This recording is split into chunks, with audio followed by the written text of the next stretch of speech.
Hello everybody, welcome to Streetlight Babble, where we'll be reviewing Pirates of the Caribbean 5. Dead men tell no tales. And with the erection of the switchblade of spoilers... That's right, this is a spoiler review, so those of you who have not yet seen, ye be warned. Yeah. Ye be warned, lest ye be spoiled for the great plot of... Like a little Scottish there. Like you be spoiled for the great plot of Pirates 5. Oh. Anywho, so... Spoilers. We're going to talk about some of the spoilers. So if the villains. The villains. Javier Bardem, once again, as we mentioned, plays Captain Salazar, and he has a motivation to kill Jack Sparrow. Well, because in his earlier days, both him as well as Jack Sparrow, Javier Bardem, or Captain Salazar, I'm going to keep on calling him Javier Bardem. Captain Salazar was a notorious pirate hunter. I'm going to keep calling him Javier Bardem. So anyway, Captain Salazar. So yeah, he was a notorious pirate killer, Spanish, killing pirates. He was a mighty Spanish captain. And as he was nearly completed his task of killing every pirate on the Spanish Main, one eluded him, and that would be a young Jack Sparrow, a crew hand on the ship the Wicked Wench. And the Wicked Wench, if you do not know the trivia, is apparently the Black Pearl before it got burned. Exactly. But, yeah, so Jack Sparrow tricks him with his more evasive ship, kills Javier Bardem, and traps him in the Bermuda Triangle as an evil spirit because magic reasons. Yep, and then as soon as Jack gives away his compass, the curse is broken and Javier Bardem comes back with a vengeance. I don't know what the compass has to do with the Bermuda Triangle, but apparently it has something to do with it. And whoever gives it away has a curse put upon them or something. Apparently that's the... Maybe the thing is, when you keep the compass, it shows you what you want most, and when you get rid of it, it causes the thing you want least to happen to you. Probably. Maybe that's it. Maybe they didn't explain it, but that's a good theory. That's my theory. Anyway, so he... like I said in our non-spoiler review, you can definitely understand his motivation. He was like, you know, I'm gonna take out all the pirates in the world, I'll strike fear, and they'll never rise again. He's been trapped for like 20 to 30 years inside of a little cave in the Bermuda Triangle, I guess. And after 30 years, Henry Turner's on a Spanish ship. They're pursuing some pirates. And Henry Turner's like, hey, you know that place right there? Don't go there. I've heard stories about the place. Like, seriously, don't go there. And then they're like, you will not follow orders! Mutiny! Throw you in prison! And now we're all gonna get killed because... It's like, you're giving orders on the ship, only the captain gives orders. I'm like, he's giving advice, not orders. But yeah, he's giving you advice, like... But I guess they were real strict on them British ships. So anyway, he meets Javier Bardem, he meets Captain Salazar, who kills the whole crew, and the Captain Salazar's like, I leave one man alive. Because dead men tell no tales. And I just immediately in my head thought, roll credits. Roll credits. So, yeah, and he goes ahead, he's like, oh, tell Jack that when I get out of here, he's gonna fucking totally die.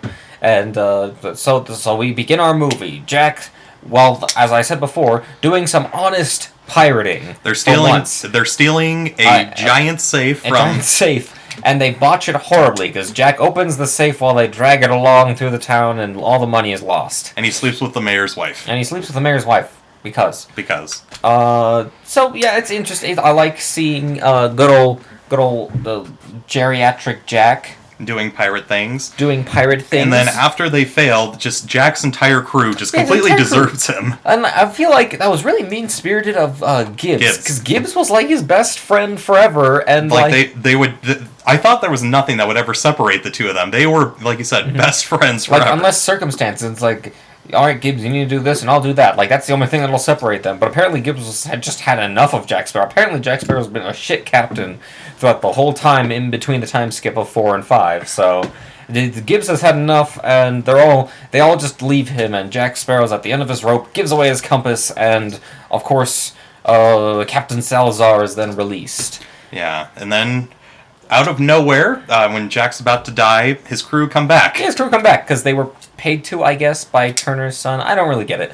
But anyway, yeah, it's very strange, the crew just abandoning him and coming back. It's like, they seem very more mean-spirited than they used to. Yeah. I don't know what it was about it, but it kind of rubbed me the wrong way. I will say I did find it funny when like Jack suggests that they mutiny him so that they can all get away, and Gibbs is the first mate, so he gets next in command, and then Gibbs realizes, oh crap, we're gonna get captured by the British. I forgot about that. You take over the captain's ship, and then he watches the other guy just get pummeled by British soldiers. That was a good comedic moment there. By the way, was that Blackbeard's hat that they had? I think it might have been. Because he gave him the hat, and he's like, "You're the captain now." And I think that was Blackbeard's hat. It probably from was. the previous one, but whatever. That's a bit of trivia. So what? And also, we've kind of learned a thing about Jack's character is that he's very nostalgic. Because that scene you see in the trailers when he kills Salazar. De-aged Jack Sparrow, De-aged Jack Sparrow. That technology is amazing. Like, I don't know how they do it. It looked really good. Apparently in Guardians of the Galaxy, that was 90% practical effects they did on Kurt Russell. That's what practical effects work, man. De-aging effects have gotten pretty fantastic in these past few years, but we learned that that's where, after he defeats Captain Salazar, that's where he gets his ship, he gets his hat. And the compass. He gets his compass, he gets that stick thing in his hair, he gets his little chain, he gets that thing he wears around his waist, it looks like a towel or something. So we learned he's a very nostalgic person, he holds on to the past, which makes sense for old Jack Sparrow, but I don't know, is having Jack Sparrow as a guy who kind of lives in the past, that kind of, I don't know, because I kind of always saw him as somebody who always wants to go forward and do the future, bring me that horizon, bring me that horizon. But no, it seems like he's more of a nostalgic person, which, I mean, upon rewatching the films, that could bring an interesting bit to his character, who knows. But let's go back to our favorite character, because we've got some big old development. Yeah, Papi Barbosa. We told you there'd be spoilers. So Barbosa is Karina's father. So she's the father she's been searching for her whole life, who she thinks is dead. She's following his trail, and then it gets revealed that it's no one other than Barbosa. And you had a theory. Yeah, okay, well, my first theory was like, okay, it has to be somebody we know, and it has to be like a scumbag, because they've already done this thing before. Ooh, my father must have been a great man. No, he wasn't. He was a pirate, so that I think that was going to happen again with Karina, and it did. And at first I thought it'd be Jack, because I was like, that would give him some interesting development, because Jack hasn't had any really great development in a while. And then, so we're discussing this in a very empty theater, and then Chris says that, and I'm like, no, it's going to be Barbosa, just watch. And sure enough, it was Barbosa. I was right. Yeah, Jake was right. They gave Barbosa the good development. And that was early on in the movie, too. Like, we were still within the first 20 minutes of the movie, and I was like, it's going to be Barbosa, and sure enough. But yeah, giving Barbosa the parent, it kind of put him in a vulnerable state that you don't generally see Barbosa, and you don't really see him being emotionally vulnerable as a person. And also I like what they did with him, because they kind of made him a real-life Blackbeard, because in real life Blackbeard had a fleet of ships, and in this one they gave Barbosa a fleet, because he's basically like, he's the head honcho captain now, that he has Blackbeard's ship. Piracy is now a monarchy. So yeah, piracy is now monarchy. So because he's now the pirate king. Fuck you, Elizabeth. You're not the pirate king. Yeah, I kind of going back on that subject a little bit about him realizing that he's Karina's father. Do actually a really good scene where there's not a lot of dialogue and he's just kind of walking around his ship, coming to this realization. It just goes to show Jeffrey Rush is a very underrated actor. Because like she has this diary that she's like, I got from my father, and it's like, oh, be there a jewel befitting of a pirate or something like that, and then she shows him the jewel, and as he's walking away, you kind of see his face change. He's like, holy shit, that's my daughter, and it's like it's such great acting from Jeffrey Rush, and of course Jack finds out because he's been overhearing the whole time, and Jack puts two and two together like that. And it's quite interesting. I liked, and Jeffrey Rush is like, I had to give her up. Well, I'd be no good as a father, and it was a really great performance from, and I liked that twist that they gave to Barbosa. And of course, at the end, he sacrifices himself for her. She's about to die, being killed by Captain Salazar. So he's just like, well, I'm just gonna jump off and kill him. Yeah, and we both thought that at the last second, the Flying Dutchman was just going to like come out from under the water because all the sea curses have been lifted. Apparently a lot of people I've spoken to also thought the same thing, that the Flying Dutchman would come up and save Barbosa. But no, they really wanted him to die. Like, I feel like there were a lot of ways to avoid Barbosa's death, but I feel like maybe Jeffrey Rush didn't want to do it anymore. He's done with it. He wants to do other projects, but... Or he's old. But, I mean, they gave him a good send-off. Speaking of the Flying Dutchman... Oh yeah, Will. He got his curse lifted. And Elizabeth's in it at the end with no dialogue. Yeah, she has maybe like one or two lines in the entire movie, which was kind of... We did a survey after the movie from for Disney, and they list like all the main like who was your favorite character, and both Will Turner and Elizabeth Swann were on there, and we're like, why? I think it's when they do the sequel to it, it's going to be more Will and Elizabeth centric. Yeah, maybe it will be, because there is a after credits sequence that shows us Will has a nightmare of Davy Jones's shadow approaching with those loud footsteps.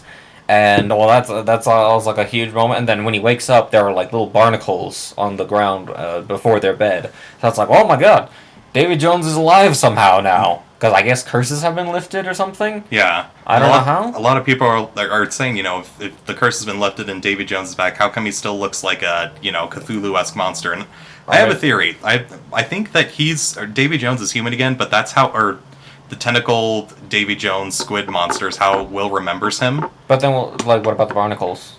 I think that was a message. Yeah, a message.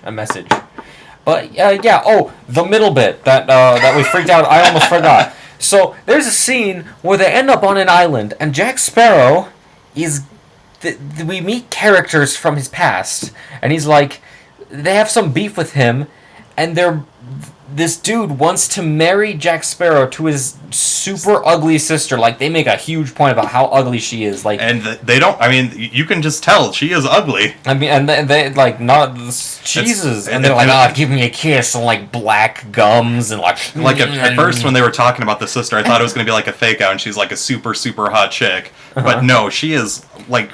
Very rarely do I say this about anyone, but she was just absolutely revolting. We've never met these people. Who are they? Like, he just lands on a random ass island with people who have beef with him, and these people want to marry Jack to this lady, to his sister, dude. And I'm like, who are you people? And the scene goes on for like 10 minutes. And then Barbossa shows up and he just kills everyone, and then it's fine. Barbossa's like, wedding, and then Jack Sparrow's like, you got a wedding present for me, and Barbossa just shoots the dude, and then he's like, that'll do. And I was like, yes, Barbossa, save this scene. But like, what the hell? Like the theater was relatively empty, so I could feel like I could be like, Jake, what's happening? What is happening, Jake? What's going on? Who are you? Who are they? Why does this matter? Like, it was a complete non sequitur. Completely took me out of the movie. You could completely strip that entire 10-minute side tour and nothing would have changed. Nothing would have changed whatsoever. What was the point of that? And Jack gets the pearl back, by the way. Yeah, Jack gets the pearl back, of course. It's in the bottle, and Barbossa's like, I'll just stab it. Yeah. And it's back. Put it in the water. It's a pearl. Yeah. So Barbossa dies, and Jack the monkey is now friends with Jack the person, and like, bring me the horizon, and well, that was it. It's alright movie. It's okay. With that non sequitur though, holy hell, what was that? I think that knocked it down at least a point or two for me. I knocked it down a point or two because I was like, what the hell is going on? Like, I probably would have been comfortable giving this like a 6 or 7 out of 10, but if it wasn't for that scene, it took me a while to just kind of come back from that. Yeah, it took me a while to just get back in, because, a good movie is when I can sit down and I forget I'm staring at a screen, and I just become absorbed within the movie, and I forget who I am or where I am or everything, and I'm part of the movie now. But then that scene just ripped me out of the ether of the dream of the film, and I was just like, So yeah, any last minute final thoughts on the movie, or? Well, I think it was well put together, like the whole witch thing. Oh, by the way, that witch that I told you about, like in the previous video, there's Karina, we want to hang her, she's a witch. Then a real witch shows up, and then the witch helps the British Navy, and then we never see her again. I think she was supposed to be a Tia Dalma replacement, but whatever. So anyway, yeah, 5 out of 10. This movie has, as I said, not as good as the first two, better than the two before it. So and I would say if I had to rank them, it would go 3, 1, 2, 5, 4. No, it's 1, 2, 3, 5. No, 1, 2, 5. 1, 2, 3. 1, 2, 5, 3, 4. 1, 2, 5, 3, 4. That's my ranking. Of course, 1's the best. Well, that's why I put it as second best. I can't believe you think that 3 is the best. I don't believe you. I don't believe you. It's just like your opinion, man. It's a lot of garbage, There's just so many subplots. Magic? Who cares? It's a god. It's a giant black woman. She turns into crabs. What? But it's so convoluted. It's amazing. All right, well, ladies and gentlemen, stay tuned. We're going to be reviewing Wonder Woman next. Yeah, we're going to go see Wonder Woman. I hear it's good. Bye!